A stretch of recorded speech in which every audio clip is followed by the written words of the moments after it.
Hi guys, welcome to விஷோ info. Snake gourd fry எப்படி செய்யுதுன்னு பார்க்கலாங்க. வீடியோக்குள்ளே போகிறதுக்கு முன்னாடி நீங்கள் இன்னும் நம்ம சேனலில் சப்ஸ்கிரைப் பண்ணனா சப்ஸ்கிரைப் பண்ணுங்கள். அப்படியே பக்கத்தில் இருக்கிற பெல் ஐக்கானை கிளிக் பண்ணுங்கள். அப்போ தான் நான் போஸ்ட் பண்ணுற வீடியோ எல்லாத்தையும் நீங்கள் உடனே பார்க்கலாம். வீடியோக்குள்ளே போகலாங்க. புடலங்காய் ஃப்ரை செய்கிறதுக்கு புடலங்காய் நமக்கு பிடிச்ச ஷேப்பில் கட் பண்ணி வச்சுக்கலாங்க. புடலங்காய் ஃப்ரை பண்ணுறதுக்கு புடலங்காய் நமக்கு பிடிச்ச ஷேப்பில் கட் பண்ணி எடுத்தாச்சுங்க. கார்ன்ஃப்ளவர் எடுத்து வச்சுருக்கேன், சிகப்பு மிளகாய் தூள், மஞ்சள் தூள், தனியாத்தூள், பெப்பர், அப்புறம் இஞ்சி பூண்டு விழுது, லெமன் ஜூஸு, தண்ணி தேவையான அளவு, அப்புறம் இந்த ரெசிபிக்கு தேவையான உப்புங்க. இப்போ இதையெல்லாம் நம்ம மிக்ஸ் பண்ணிக்கலாங்க. வேக வைக்காத புடலங்காய் தாங்க, அப்படியே கட் பண்ணி எடுத்துருக்கோம். இப்போ ஒவ்வொன்றா சேர்த்துடலாங்க.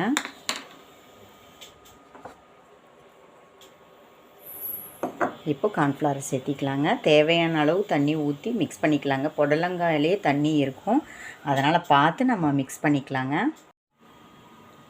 எலுமிச்சை சாறு இப்போ பிழிஞ்சிக்கலாங்க. இப்போ நல்லா நம்ம மிக்ஸ் பண்ணிவிட்டு உப்பு காரமெல்லாம் கரெக்டாக இதில் சேர்ந்துருக்கா அப்படின்னு நம்ம டேஸ்ட் பார்த்துக்கலாங்க. ஏன்னா அடுத்தது எண்ணெயில் போட்டு பொரிக்க போகிறோம். நல்லா மிக்ஸ் பண்ணிக்கலாங்க. நம்ம ஸ்பூனில் மிக்ஸ் பண்ணுறோம், ஓகே. இருந்தாலும் நம்ம கையில் நல்லா மிக்ஸ் பண்ணோம்னா அது சரியாக வருங்க. ஒரு ஸ்பூன் தண்ணி மட்டும் சேர்த்துக்கலாங்க.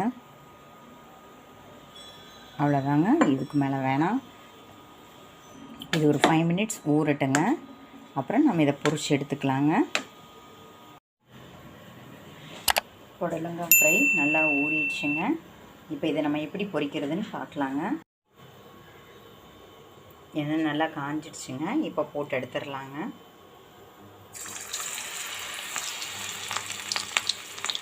கொஞ்சமாகவே போட்டு எடுக்கலாங்க. உப்பு காரம் பத்தலைன்னா நம்ம அந்த மிக்ஸை ஒரு 5 மினிட்ஸ் ஊற வச்சோம் பார்த்திங்களா, அப்போவே செக் பண்ணிக்கலாம். சரி, ஒரே ஒரு நிமிஷம் இது வெந்ததுக்கப்புறம் திருப்பி போடலாங்க. திருப்பி போட்டுடலாங்க. இந்தளவுக்கு வெந்ததுக்கப்புறம் நம்ம திருப்பி போட்டோம்னா அதில் ஒட்டாமல் வருங்க.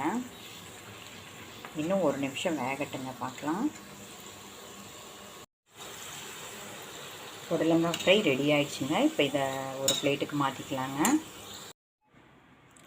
சூப்பராக நம்மளோட ஸ்னேக் கார்டு ஃப்ரை ரெடி ஆகிடுச்சுங்க.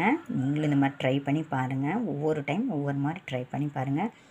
எப்போவுமே பொரியல் கூட்டு இது தான் செய்வோம். ஃப்ரை நிறைய பேர் ட்ரை பண்ணி பாருங்கள். சூப்பராக இருக்கும், செம்ம டேஸ்ட்டாக இருக்குங்க. குழந்தைங்களுக்கு எதாக இருந்தாலும் ரோஸ்ட்டாக செஞ்சு கொடுத்துட்டா அவங்க வேணான்னே சொல்ல மாட்டாங்க. அதனால் இது நம்ம தவறாமல் செஞ்சு கொடுத்தா ரொம்ப நல்லதுங்க. புடலங்காய் நீர்ச்சத்து ஜாஸ்தியாக இருக்குது புடலங்காயில், அதனால் இதை நம்ம தவறாமல் பயன்படுத்தணுங்க. ட்ரை பண்ணி பாருங்கள். என்னங்க, இந்த ரெசிபி உங்களுக்கு பிடிச்சிருந்தா லைக் பண்ணுங்கள், ஷேர் பண்ணுங்கள், கமெண்ட் பண்ணுங்கள். ஞாபகமாக சப்ஸ்கிரைப் பண்ணுங்கள். ஓகே, பாய்.